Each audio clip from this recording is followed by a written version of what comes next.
Caruuray bari maxaa jiri jiray dafe iyo dhurwaay. Dhurwaay wuu hunguri weyn, mararka qaar hunguri weyn ayaa bohol ka rida. Sidaad oo la wada socotaan, dhurwaay waa xayawaanada ugu doqonsan ayaa lagu tiriyaa. Markii xayawaanada la qaybinayo, waxaa lagu daraa qaybta kuwa doqomada oo weliba ugu doqonsan. Maxay saaxiibo ahaayeen dafe.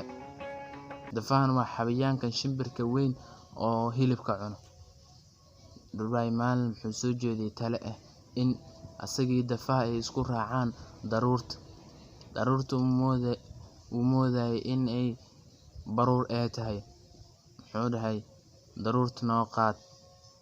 Dafihii wuu ka ogolaaday, uuna qaaday dhurwaay. Daruurta ayuu u qaaday. Mar allaala markay daruurta dhex galeen, dhurwaay wuu iska soo sii daayay lugihii adkaa ee dafaha. Dhurwaay dhulka ayuu ku soo dhacay, dhulkana laguma horreyn. Lug ayaa ka jabtay, sidaa ilaa ay haddaba lugta uu ka kalawo.